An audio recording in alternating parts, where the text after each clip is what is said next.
Good morning, friends. Welcome back to Astrology Today. My name is Melrose, and I'm here to share your daily aspects.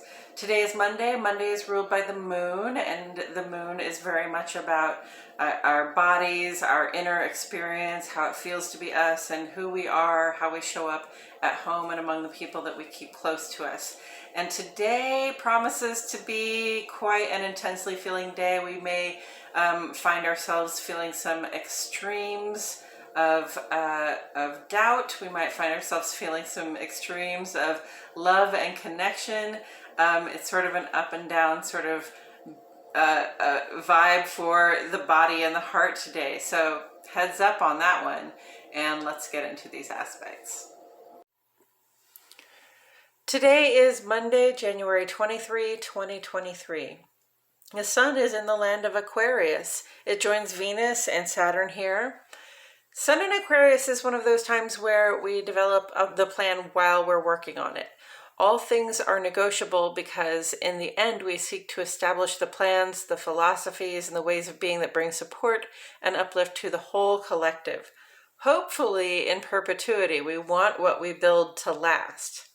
Looking ahead, this is going to be a big part of our conversation this year as Pluto moves into Aquarius with its out with the old and in with the new, insistence on transforming things for large groups of people beyond recognition to the old way of doing things. But that all begins in March. Today and for the next approximate month, the Aquarian influence is all about how we show up in our work, social, and civic spaces and what we do there to contribute to our collaborative and collective progress.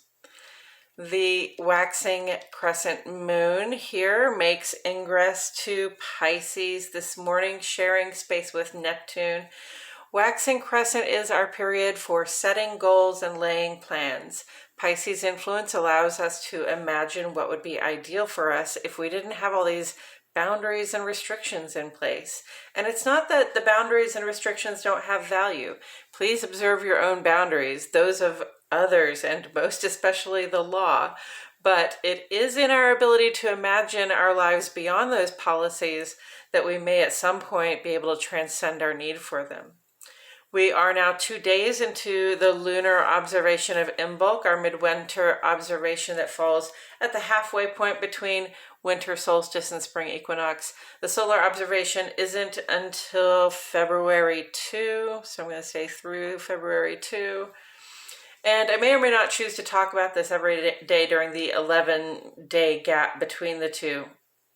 But let's take a moment to consider the how and why of there being two midpoints. To say as simply as possible something that is actually way more complex, the solstices, equinoxes, and midpoints are not simply dates on a calendar. They are markers of where we are in space in our orbit around the sun. And since we have an elliptical orbit around the sun and the moon has an elliptical orbit around us, the timing of these two planets appearing to reach their midpoint between solstice and equinox has more to do with where we are in space in our relationship to the moon and sun. In any case, there's often but not always a gap. Sometimes it's a few days, this time it's 11. I just view this as an extended opportunity to prepare for the solar celebration, to think about what this time of renewal, what this late winter, pre-spring space we find ourselves in materially and energetically means to us, and perhaps how we would best like to celebrate it come February 2. Fixed air and mutable water on the page today, friends. It's a good time to try to tie off anything that has come to an end, even if that becomes one of the goals you take the next 2 weeks to complete. But with that said, too much of a dispassionate attitude may sort of dry up the creative vibe. So perhaps it's more about gestating and transforming our endings into fresh starts. And today we have an all moon aspects kind of day. It's going to be a very deeply feeling kind of day. With lunar aspects, we focus mainly on how it feels to be us and who we are in private, at home, and among the people we keep close. Early this morning at 3:24 Central Standard Time, friends, Moon will be conjunct to Saturn. Here's Moon and Saturn together on the page actually with Venus as well, and we're going to see that conjunct come up as well. So, Moon conjunct to Saturn. Shout outs to you if you have a strong Cancer, Capricorn, or Aquarius influence. Our fires may burn a little low at this time, and as we move through some difficult thoughts or feelings, it can leave a person feeling rather down. And then at 4:19 a.m., the moon will be conjunct here to Venus. Cancer, Taurus, and Libra influences here. This is an intensification of love and desire. We seek out connection. We want to share what we have. Be careful what you wish for, friends. Don't overcommit. Now, the void of course period represents the time between the moon's last culminated aspect in one sign, moon in Aquarius conjunct to Venus in this case, and then when the moon enters the next sign. It is highly variable, but today it takes up 7.5 hours of our morning, meaning we're very likely to wake up to a feeling life that is relatively unfiltered through the lens of a particular sign.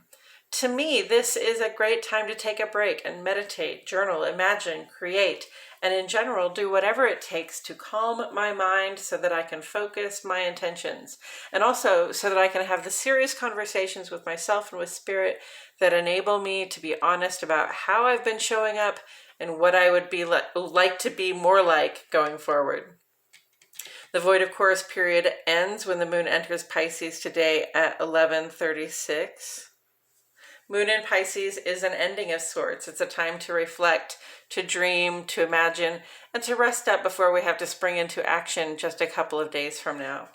Finally, after midnight at 1:56 a.m. Tuesday morning, Moon will be square to Mars. So that's Cancer, Aries, and Scorpio influences. This could be an up late and feeling restless kind of vibe. Mars is assertive and when challenged, combative. So be cool, Fonzies. This too shall pass. Especially, if it's in the middle of the night, maybe it's best just to, go get some rest. Coming up, good fortune is working for us tomorrow as the sun culminates a sextile to Jupiter. This Thursday, Venus moves on into Pisces, which will tend to break down our heart's barriers. And the first quarter moon next Saturday will be our chance to shift gears from setting intentions and making plans into taking actions. And that's it for today's astrology, friends. Thank you for tuning in. For the second half of this vlog where we seek further insight from Tarot, please check out my other channel, Astrology Today and Tarot with Melrose. The link is in the description. I appreciate you all so much for being here. My love and gratitude go out to each and every one of you. And I will see you all back here tomorrow for more Astrology Today.